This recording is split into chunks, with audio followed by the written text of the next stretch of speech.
Hola, yo soy Daniel López. Hola, yo también. Ok, continuemos.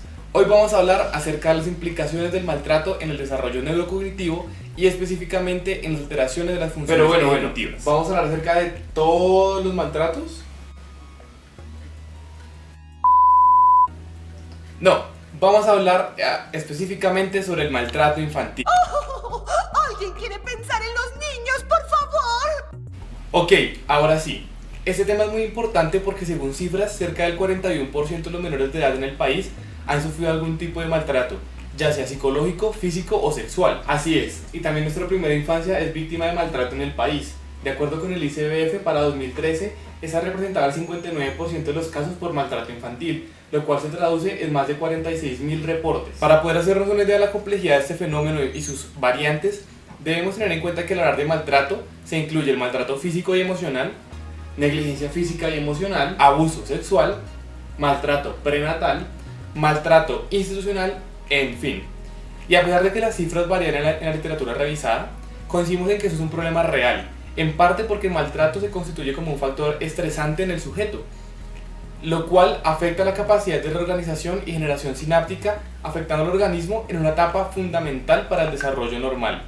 Así, el maltrato en edades tempranas puede provocar fallos en alguna etapa de la evolución, de modo que dificultará el funcionamiento correcto en la fase siguiente, generando un ciclo de carencias acumulativas dentro de su desarrollo. Así es, gemelo. En concreto, esto provoca la inhibición de la neurogénesis, pérdidas aceleradas de neuronas, retrasos en el proceso de mielinización y alteraciones en la poda sináptica, dejando células que debían ser podadas o podando aquellas que eran sanas.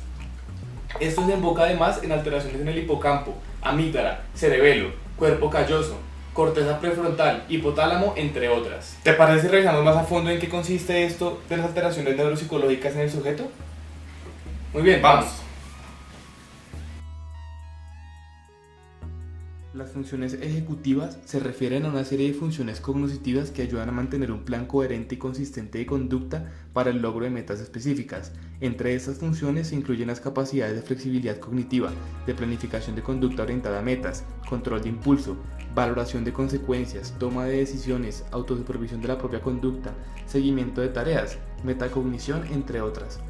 Estas comienzan a desarrollarse en la infancia, cuando el niño puede controlar su conducta usando información previa y se consolidan con la edad. Poco a poco, desarrolla una mayor capacidad para resolver problemas complejos y para utilizar estrategias metacognitivas. Este proceso de maduración coincide con la aparición gradual de conexiones neuronales en los lóbulos frontales.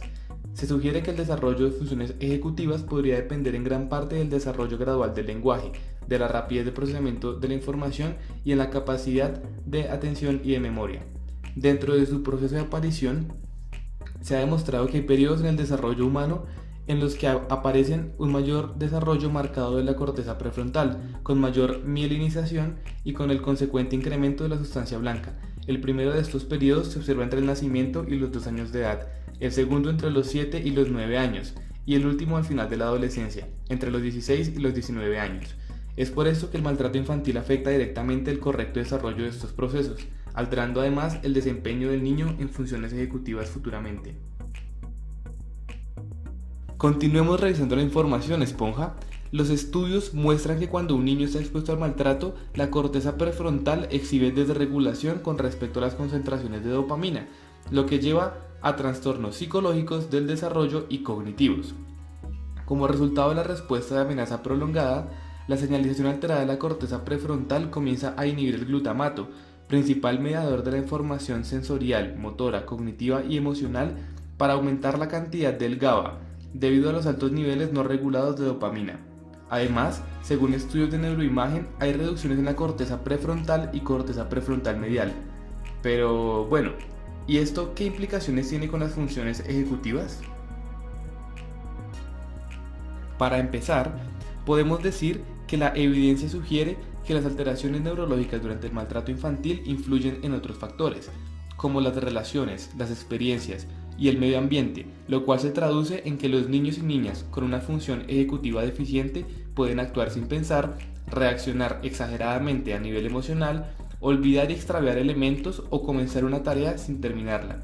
A nivel social, por ejemplo, los investigadores han informado que los niños con eventos traumáticos múltiples o persistentes desarrollan más problemas de apego, cambios neurobiológicos, regulación del afecto, disociación, control conductual y autoconcepto. También se sabe que estos impedimentos afectan el funcionamiento cognitivo y académico, ya que las primeras medidas de funcionamiento ejecutivo demuestran dificultades en áreas como la alfabetización y la matemática. En cuanto a la inhibición, cuando disminuye la regulación emocional o el control inhibitorio, es probable que los niños experimenten pensamientos intrusivos y un aumento de la hipervigilancia.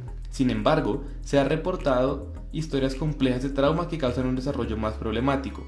Dentro de los estudios llevados a cabo en niños residentes de orfanatos, se encontró que tienen un desempeño más pobre en las medidas de control inhibitorio que los niños que no están en estos. Igualmente, se encontró que los niños con historia de maltrato demostraron una mayor impulsividad, cometiendo más errores en una tarea de atención sostenida. Esto se relaciona además con problemas en la memoria de trabajo, ya que en otros hallazgos, los investigadores descubrieron que las víctimas que experimentaron maltrato durante la infancia y aquellos con una presentación severa exigieron un control inhibitorio y un rendimiento de la memoria de trabajo más pobres que los grupos de control sin antecedentes de maltrato. En la atención, se encontró que los niños con antecedentes de maltrato tienen un control atencional más deficiente, lo que limita su capacidad para implementar el esfuerzo lejos de los distractores relacionados con amenazas. Según análisis realizados, el grupo con trastorno de estrés postraumático por maltrato cometió significativamente más errores de omisión en una medida de atención visual sostenida, como la tarea del Stroop visual.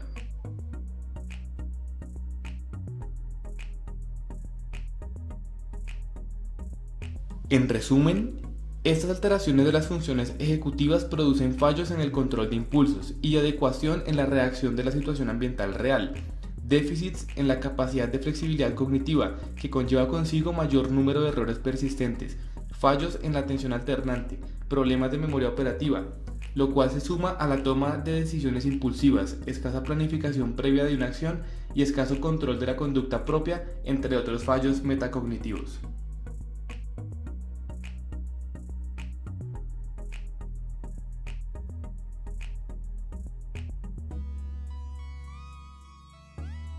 Pero eso no es todo. Sí, yo te entiendo, Patricio. Entonces, entendiendo que en el maltrato lo único que se afecta no es el lóbulo frontal, hay que mencionar que se presentan alteraciones significativas en otras estructuras, dentro de ellas la del eje hipotalámico hipoficiario adrenal, cuya desregulación durante la infancia tiene la capacidad de obstaculizar la forma en que el niño responde al estrés e incluso puede causar déficits cognitivos y trastornos psicológicos hasta la edad adulta. Esta mayor sensibilidad al estrés aumenta la probabilidad de desarrollar patologías relacionadas con el trastorno de ánimo.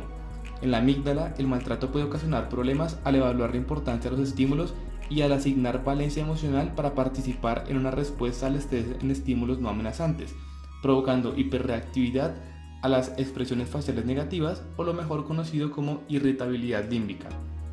Dentro del hipocampo, la reducción del volumen es una de las alteraciones más relacionadas con el maltrato en la primera infancia. En una investigación que examinó los cambios en el hipocampo en niños con antecedentes de maltrato, se informó que había un hipocampo derecho más pequeño para los niños que tenían antecedentes de abuso físico y volúmenes más pequeños en ambos lados para los niños que sufren abandono temprano y aquellos que viven en la pobreza. Por último, en el cuerpo calloso, la disfunción reportada se ha asociado con la reducción de la comunicación entre los hemisferios. También se ha sugerido que el cuerpo calloso modula la respuesta del estriado ventral, lo que sugiere que el maltrato infantil probablemente contribuya a un mecanismo de recompensa alterado. Bueno, ya vimos un poco didácticamente cómo el maltrato puede afectar a los niños, niñas y adolescentes del mundo y específicamente en nuestro país, porque eso es un problema real. Eso es algo que, bueno, muy lindo, lo abordamos con dibujos y todo, pero es algo serio, algo de lo que hay que tomar cartas en el asunto lo más pronto posible, porque como vimos anteriormente, esto no solamente es un problema social, se convierte en un problema de salud pública al transformar el desarrollo de los niños en algo problemático y al alterar su desarrollo neurocognitivo. Gemelo, ¿quieres decir algo? Ok, listo.